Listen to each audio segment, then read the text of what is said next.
या देवी सर्वभूतेषु मातृरूपेण संस्थिता नमस्तस्यै नमस्तस्यै नमस्तस्यै नमो नमः। बोलो दुर्गे मैया की जय। सभी के लिए राधे राधे, जय श्री कृष्ण। आप देख रहे हैं एस्ट्रोलॉजर पंडित ब्रजेश कौशिक और मैं ज्योतिष आचार्य पंडित ब्रजेश। इस प्लेटफॉर्म पर आपका तहे दिल से हार्दिक अभिनंदन, स्वागत करता हूं।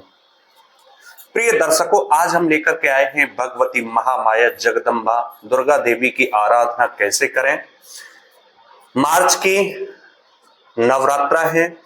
सबसे पहले आप सभी को हिंदू नववर्ष की, नवरात्रियों की ढेर सारी शुभकामनाएं, बहुत ढेर सारी शुभकामनाएं।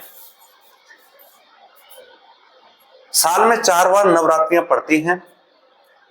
सर्वश्रेष्ठ नवरात्रि जो मानी जाती है वो चैत्र की नवरात्रियां होती हैं, जो कि 9 अप्रैल से लेकर के 17 अप्रैल तक रहेंगी।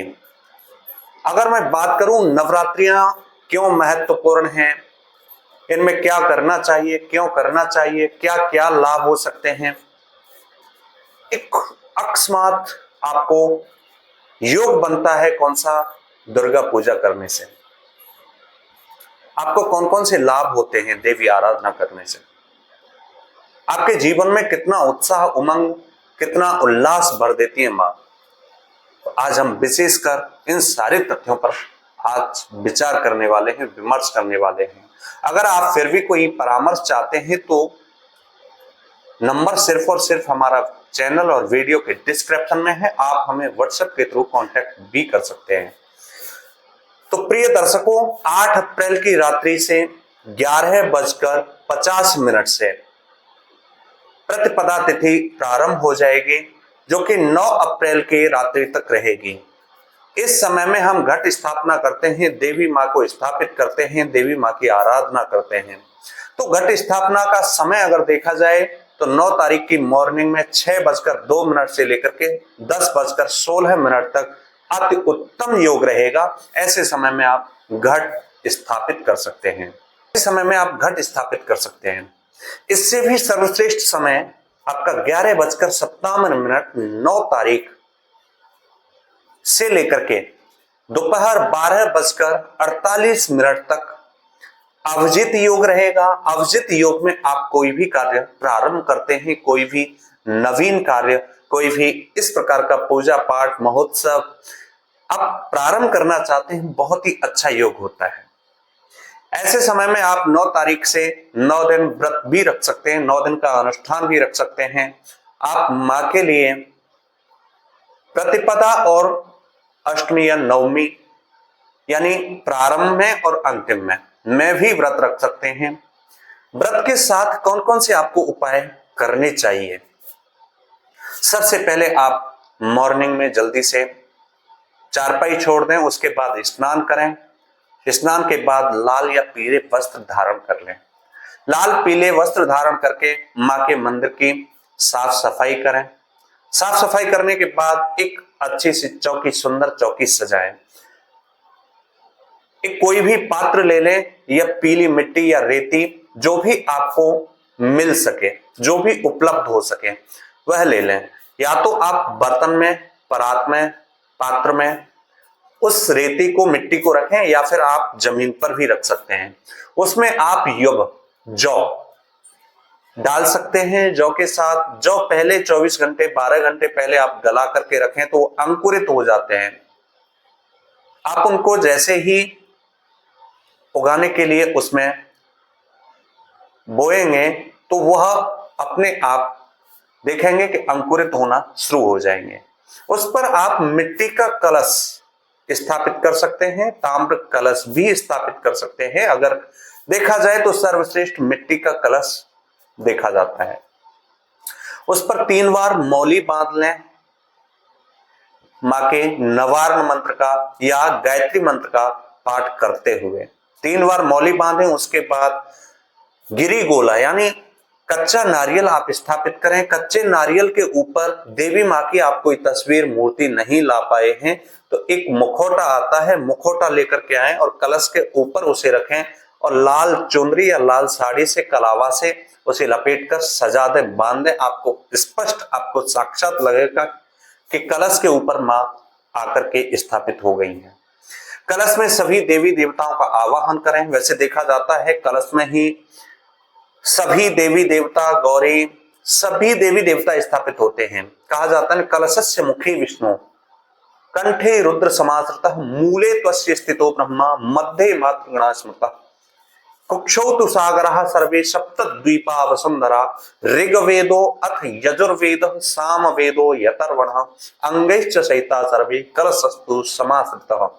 इस कलश के अंदर ही चारों वेद, ब्रह्मा विष्णु महेश, गौरी, सातों सागर सभी समाहित होते हैं। ऐसी प्रार्थना करें और अपना जल में, हाथ में जल लेकर के संकल्प करें, हे मां जगदम्बा जगत जननी पराम्बा।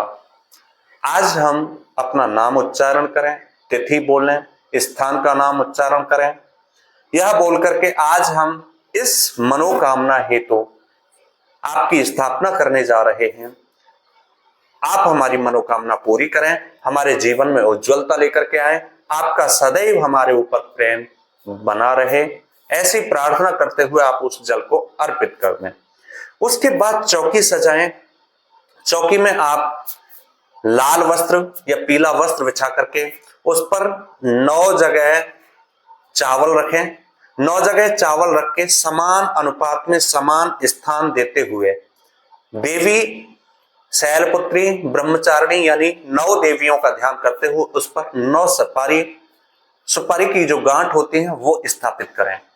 इसी के साथ गणेश जी मिट्टी के बने हुए हों तो अच्छा है, नहीं तो सुपारी के गौरी और गणेश बना करके उस पर स्थापित करें। उसके बाद एक दक्षिण या पूर्व में यानी आग्नेय कोण में एक दीप प्रज्वलित कर लें। घी का दीपक हो तो बहुत अच्छा है। हवन कोण भी आप आग्नेय कोण में ही रखें।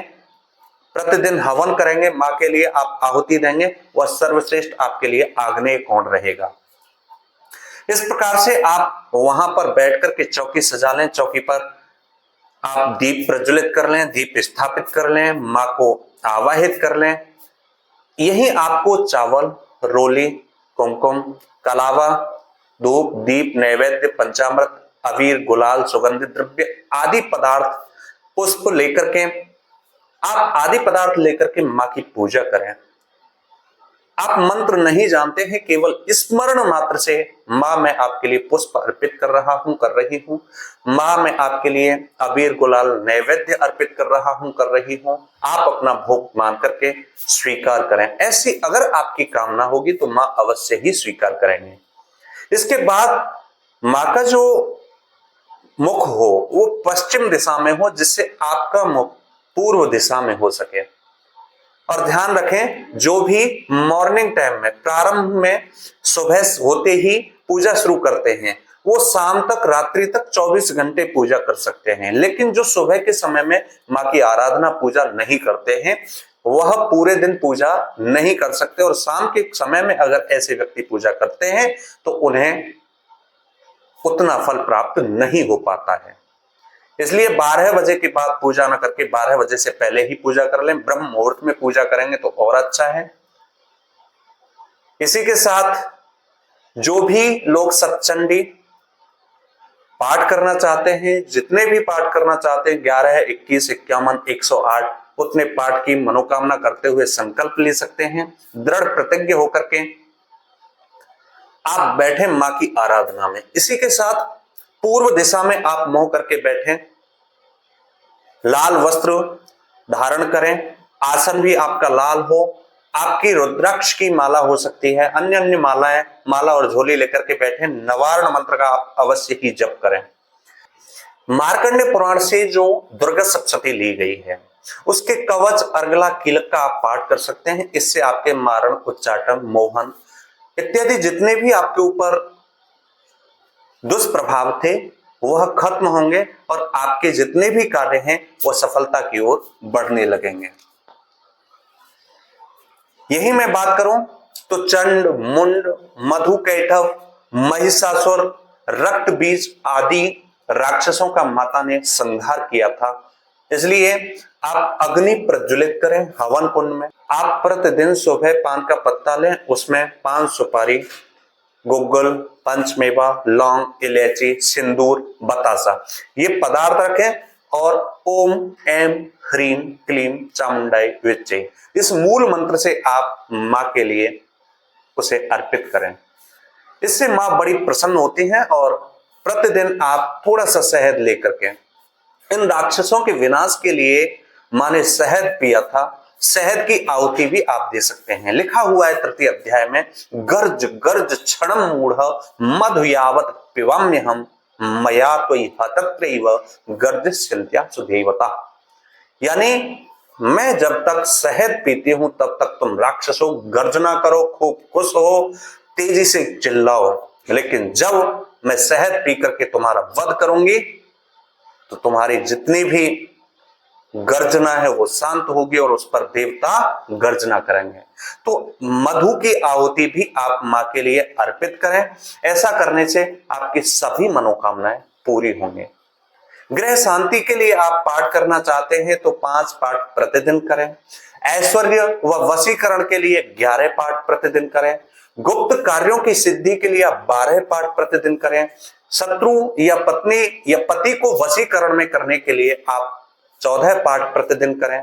सुख प्राप्ति के लिए या जो भी आपकी इच्छाएं हैं, सुख ऐश्वर्य लक्ष्मी प्राप्ति के लिए आप 15 पाठ प्रतिदिन करें। पुत्र पौत्र धन ऐश्वर्य की प्राप्ति के लिए आप 16 पाठ प्रतिदिन करें। बंधनों से मुक्ति के लिए आप किसी भी कारागार में पड़े हुए हैं, आप बंधन में पड़े हुए हैं, उससे अगर आप मुक्ति चाहते हैं तो प्रतिदिन आप 15 पाठ करें। आयु में वृद्धि के लिए आपको कोई रोग हो गया है, असाध्य रोग आपको घेरे हुए है, अगर रोग से छुटकारा पाने के लिए आयु में वृद्धि के लिए आप चाहते हैं तो प्रतिदिन 108 पाठ का साथ अगर आप सिद्धि प्राप्त करना चाहते हैं तो 50 पाठ प्रतिदिन करें। ऐसा ज्योतिष परामर्श के माध्यम से पुस्तकों में लिखा हुआ है वो मैंने आपको बताया है। बाकी माँ को आपको प्रसन्न करना है, माँ का आशीर्वाद, माँ की प्रसन्नता, माँ को खुश चाहना है आपको, तो केवल 1 पाठ आप प्रतिदिन कर सकते हैं। और जिनसे 1 पाठ भी नहीं हो रहा है वह कवच अर्गला कीलक का पाठ प्रतिदिन कर सकते हैं। नवार्ण मंत्र का जप आप प्रतिदिन कर सकते हैं। पहले दिन प्रथम पाठ का, दूसरे दिन दूसरे पाठ का, तीसरे दिन तीसरे, चौथे, 5वें पाठ का, 6वें पाठ का, 7वें, इस तरीके से आप डिवाइडेशन करके 9 दिन में माँ की आराधना कर सकते हैं, माँ की पूजा कर सकते हैं। इसी के साथ ब्रह्मचर्य से 9 दिन रहें, किसी से ज्यादा बात ना करें, किसी से ईर्ष्या न रखें, सभी से प्रेम से रहें। मैं सच कहता हूं कि आपको मां किसी न किसी रूप में अवश्य ही दर्शन देंगे। पूर्णाहुति देने के बाद, हवन करने के बाद आप कन्या और लांगुरा अवश्य ही इनको भोजन कराएं। प्रसाद में जो है आप हलवा, चना इत्यादि बना सकते हैं। ऐसा करने से आपकी सभी मनोकामनाएं पूरी होंगी। और जो भी मेरे पास तथ्य थे वो मैंने पूरा प्रयास किया आप तक पहुंचाने का। अगर आपको तथ्य अच्छे लगे हों तो अपने मित्रों के साथ साझा करें, वीडियो को शेयर करें, चैनल को सब्सक्राइब करना ना भूलें, बेल आइकन प्रेस जरूर कर लें जिससे प्रिय दर्शकों सबसे पहले नोटिफिकेशन आपके पास पहुंच सके। सभी के लिए जय माता दी।